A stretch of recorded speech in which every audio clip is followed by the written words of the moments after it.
Olá!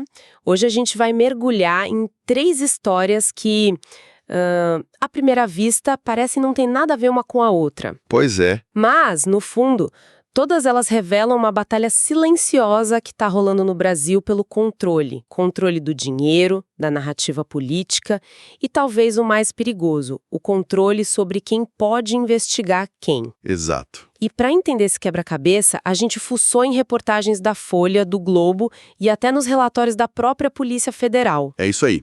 E a nossa missão aqui é exatamente essa: conectar os pontos. A gente vai pegar um escândalo de corrupção, um bilionário no INSS, Bilionário. uma negociação diplomática bem surpreendente entre Brasil e Estados Unidos e um projeto de lei que pode, assim, deixar a Polícia Federal de mãos atadas. E mostrar como tudo isso é parte do mesmo jogo. Exatamente. É ir além da manchete para a gente entender a engrenagem que move tudo isso, sabe? Boa. Então vamos começar pelo dinheiro, pelo escândalo no INSS. O resumo da ópera é que um ex-ministro da Previdência do governo Bolsonaro tá de tornozeleira eletrônica. Sim, implicado no esquema pesado de propina. E a PF já mandou o recado. Existem fortes indícios de que a festa, digamos assim, estava rolando a todo vapor na gestão anterior. E o que choca, na verdade, não é nem a existência do esquema em si, mas a organização dele. Não era um caso isolado, entende? Era um sistema. Um sistema. As investigações apontam que o presidente do INSS da época levava, supostamente, R$ 250 mil por mês. Peraí, 250 mil por mês só pra fechar os olhos e deixar a coisa rolar. Exatamente. Era tipo a taxa para a parada continuar andando, como se diz no jargão. Isso dá uma dimensão da estrutura, sabe? E da normalização da corrupção ali dentro, Virou um custo operacional do esquema. basicamente. E nesse esquema todo tem um nome que salta aos olhos, é o do deputado Euclides Petersen, do Republicanos de Minas Gerais. Ele é descrito como o braço direito do senador Cleitinho, que é uma figura bem conhecida. Sim, muito conhecida. E segundo a PF, o Petersen era o mais bem pago da turma. A gente está falando de, no mínimo, 14,7 milhões de reais, Quase 15 milhões. que caíram na conta dele em transferências todas picadinhas, para não chamar atenção. E tem um detalhe aí que é, assim, crucial para a investigação. Ele teria usado um assessor do próprio gabinete para lavar o dinheiro. Nossa. O que é um erro clássico, mas que mostra o nível de confiança e, talvez, de impunidade que eles sentiam. Desculpa te cortar, mas usar um funcionário do próprio gabinete não torna a defesa dele quase impossível, cria um rastro de papel, uma testemunha direta. É uma prova muito forte, não? Exatamente. Complica demais a defesa. Cria uma linha direta de responsabilidade que é muito difícil de negar. E o impacto político disso é imediato. Imagino. Pensa no constrangimento para o senador Cleitinho, que bancava o nome do Petersen para uma futura candidatura ao Senado. A carreira política de um é diretamente afetada pela suspeita sobre o outro. Ou seja, a corrupção vai implodindo as alianças e os projetos de poder por dentro. Perfeito, é isso. Faz todo sentido. E claro, essa história toda respinga no governo atual também. Eu li um artigo bem ácido do Vinícius Torres Freire na Folha, que bate na tecla de que o governo Lula demorou para reagir. Ah, sim. A crítica dele é que a incompetência e a roubança no INSS, um lugar com filas gigantescas para conseguir um benefício, já eram conhecidas, e a atitude demorou a vir. É uma crítica que tem o seu ponto, sem dúvida. A lentidão da máquina pública é um problema crônico, né? Sim. Mas, se a gente olha a foto inteira, as fontes mostram que esse esquema específico já existia desde 2017. Ele sobreviveu a trocas de governo e só foi desmontado agora. Numa operação da CGU com a PF. Isso, já na gestão atual. Então é uma daquelas situações de copo meio cheio, meio vazio. A crítica pela demora em atacar o problema de gestão faz sentido, mas o mérito por desmantelar uma estrutura de corrupção antiga também existe. Precisamente. É uma questão de atribuir as responsabilidades corretamente. Uma coisa é a ineficiência administrativa, que é um problema real. Outra é a ação de desmonte de um esquema criminoso que já estava enraizado há anos. E essa destruição de projetos políticos é um bom gancho para o nosso próximo ponto, né? Com certeza. Falando em pressões e no futuro político de certas figuras, o xadrez fica ainda mais pesado quando a gente olha para o ex-presidente. O filho dele, o Eduardo Bolsonaro, veio a público com uma denúncia bem forte. Aquela sobre o Tarcísio? Essa mesma. Disse que o pai estaria sendo pressionado a apoiar a chapa Tarcísio presidente com Flávio Bolsonaro de vice. E a moeda de troca, segundo ele, seria uma vida boa no presídio. Olha, isso é um movimento de manual na construção de uma narrativa política.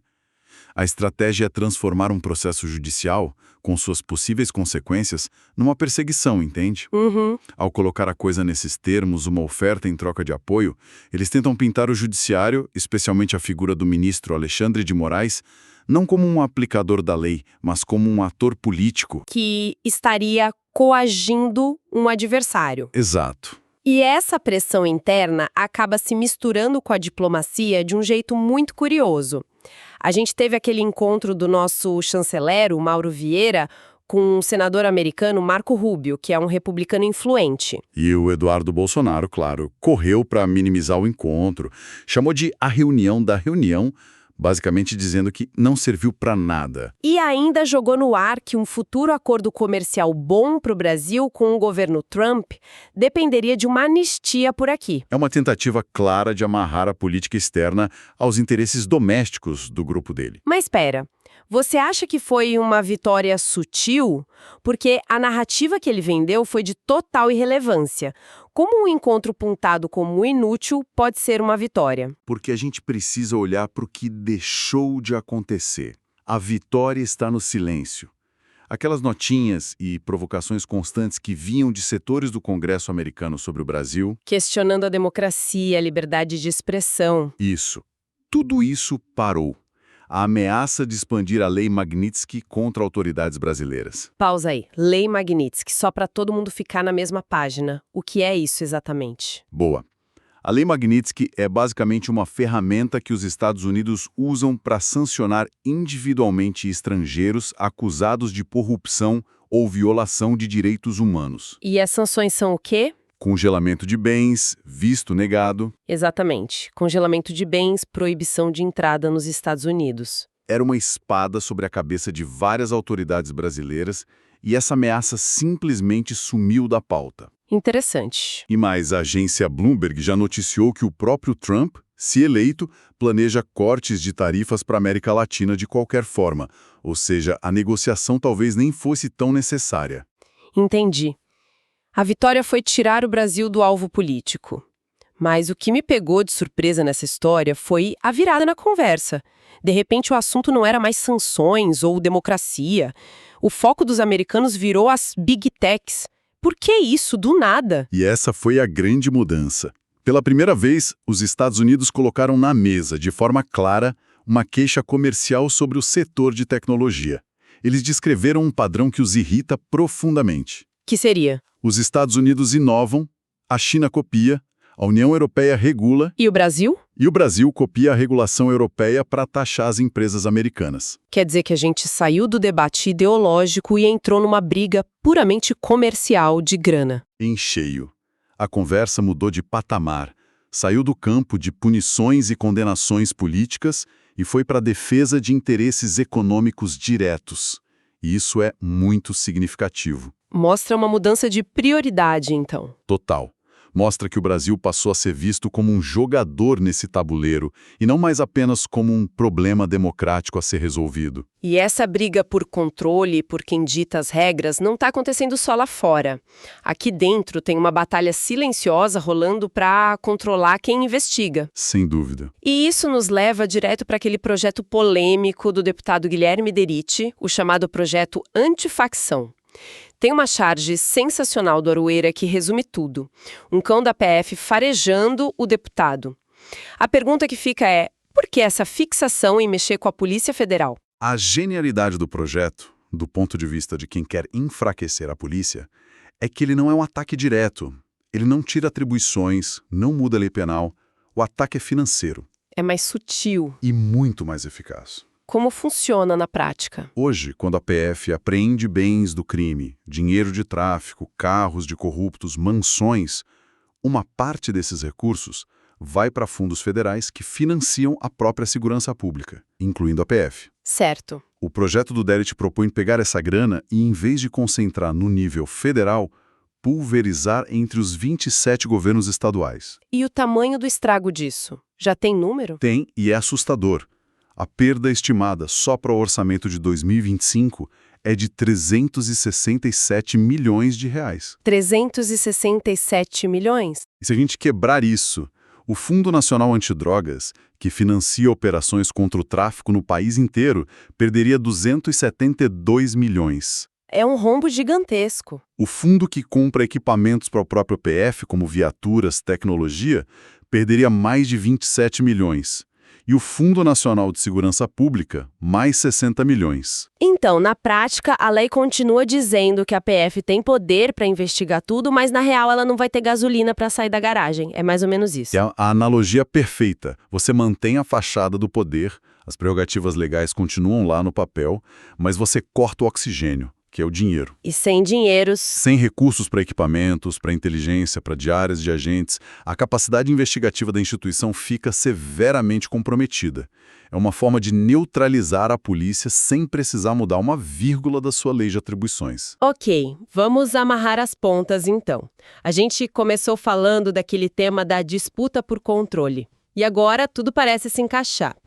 Começamos com o INSS, que é uma briga pelo controle de verbas públicas. Bilhões de reais que corrompem alianças políticas. Depois, fomos para a história do Bolsonaro e da diplomacia, que é uma disputa clara pelo controle da narrativa.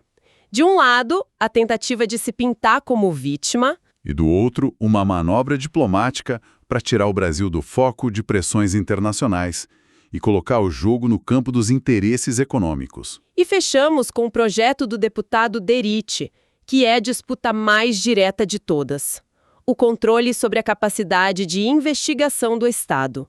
É uma tentativa de asfixiar financeiramente a principal força policial do país. No final, as três histórias contam a mesma saga.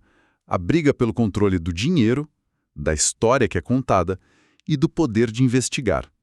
São as três pernas que sustentam o poder em qualquer lugar do mundo. Quem controla isso, controla o jogo. Exato. E para a gente fechar, fica uma reflexão no ar. O argumento do projeto é pulverizar os recursos entre os estados para fortalecer as polícias locais. Mas a pergunta que fica é: o crime organizado, seja o tráfico, a milícia ou a corrupção, opera de forma nacional interligada. O que acontece quando a resposta do Estado a esse crime é intencionalmente fragmentada? Exato. Quando você tira o dinheiro da única força que consegue enxergar o mapa completo. No fim do dia, quem realmente se beneficia dessa pulverização?